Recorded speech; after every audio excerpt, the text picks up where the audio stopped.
എല്ലാവർക്കും നമസ്കാരം. പുതിയൊരു വീഡിയോയിലേക്ക് എല്ലാവർക്കും സ്വാഗതം. ഇന്ന് നമ്മൾ റംബൂട്ടാന് കുറച്ച് ഡോളോമേറ്റ് ഇട്ട് കൊടുക്കുകയാണ്. അപ്പം നമ്മൾ ഓൾറെഡി നമ്മളുടെ പ്രൂണിങ്ങിന് ശേഷം നമ്മൾ ചെയ്ത കാര്യങ്ങളൊക്കെ കാണിച്ച് വീഡിയോ ചെയ്തിട്ടുണ്ട്. ജസ്റ്റ് ഒന്ന് ഷോർട്ടായിട്ട് പറയാം.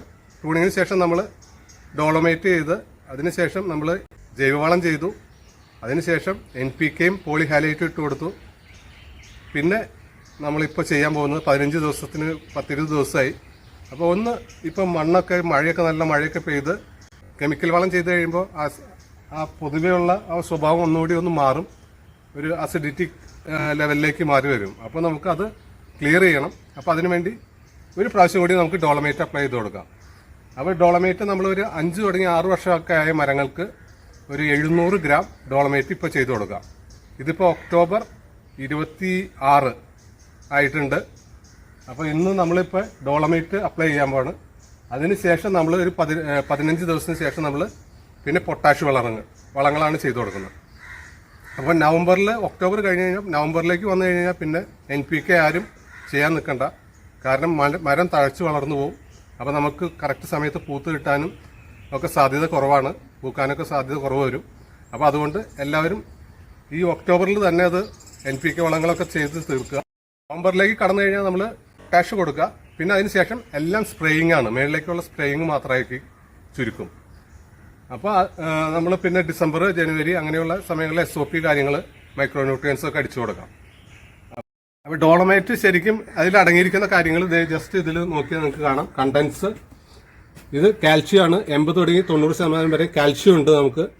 പിന്നെ ന്യൂട്രലൈസിങ്, പിന്നെ മാഗ്നീഷ്യം ഉണ്ട് 15 തുടങ്ങി 17% വരെ. കൂടി ശ്രദ്ധിക്കാനുള്ളത്, നമ്മളിപ്പോൾ പ്രൂണിങ് ഒക്കെ കഴിഞ്ഞ് ഈ സമയമൊക്കെ ഒരു നവംബറൊക്കെ ഒക്ടോബർ കഴിയുമ്പോഴേക്കും തന്നെ ഈ വാട്ടർ ഷൂട്ട്സ് കയറി വരും. ഇതാണ് വാട്ടർ ഷൂട്ട്സ് എന്ന് പറയുന്നത്. അതായത് ആവശ്യമില്ലാതെ ഇതിന്റെ അകത്തേക്കടെ മുളച്ചു വരുന്ന കമ്പുകളാണ്. ഇതൊന്നും നമുക്ക് ഉപയോഗമില്ല. ഇതൊക്കെ നമ്മൾ ഒടിച്ച് കളയാം, അല്ലെങ്കിൽ പ്രൂൺ ചെയ്ത് കട്ട് ചെയ്ത് കളയാം. ഇതുപോലത്തെ കൊമ്പുകളൊന്നും ആവശ്യമില്ല. നമ്മുടെ തടികളിൽ എക്സ്ട്രാ നമ്മളുടെ വളങ്ങളൊക്കെ വലിച്ചെടുക്കും പോലെ. അപ്പോൾ അതൊക്കെ നമ്മൾ കട്ട് ചെയ്ത് കളയണം. വലിയ കൊമ്പുകളുണ്ടെങ്കിൽ അതും കട്ട് ചെയ്ത് കളയാം. പിന്നെ നമ്മൾ ഡോളമേറ്റ് ചെയ്യുമ്പോൾ മണ്ണിന് നല്ല നനവ് വേണം. ഇപ്പൊ കഴിഞ്ഞ ദിവസങ്ങളിലൊക്കെ നല്ല മഴയായിരുന്ന കാരണം ഇവിടെയൊക്കെ നനഞ്ഞു കിടക്കുന്നുണ്ട്. അപ്പൊ ഇന്നിപ്പോ ചെയ്തു കൊടുക്കാണത് ഡോളമേറ്റ്.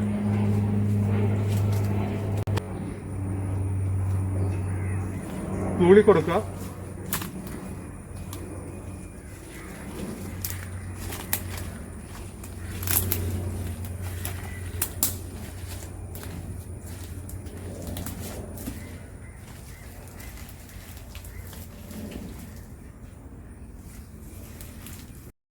നമ്മളുടെ മരങ്ങളൊക്കെ എല്ലാം നല്ല തളിർപ്പ്, നല്ല പുതിയ ശിഖരങ്ങളൊക്കെ നല്ല വലുതായി വന്നിട്ടുണ്ട് മരങ്ങളെല്ലാം. ഇപ്പോൾ നിങ്ങൾക്ക് കാണാം, എല്ലാം നല്ല രീതിയിൽ നല്ല വലുപ്പത്തിലായി, നല്ല ഷേപ്പിലായിട്ടുണ്ട്. ഹൈറ്റ് അധികമില്ല, പക്ഷെ ഒരു 10-15 അടി താഴെ ഉള്ള ഹൈറ്റുള്ളൂ. ബാക്കിയെല്ലാം ശിഖരങ്ങൾ ഇങ്ങനെ വിടർന്നാണ് വന്നിരിക്കുന്നത്. പ്രൂണിങ്ങിൻ്റെ ഒരു രീതി അനുസരിച്ചാണ് അതങ്ങനെ വന്നിരിക്കുന്നത്. അപ്പോൾ ഇത്രയൊക്കെ ഉള്ളൂ ഇന്നത്തെ വീഡിയോ. പുതിയൊരു വീഡിയോ വരും വരെ ഗുഡ് ബൈ.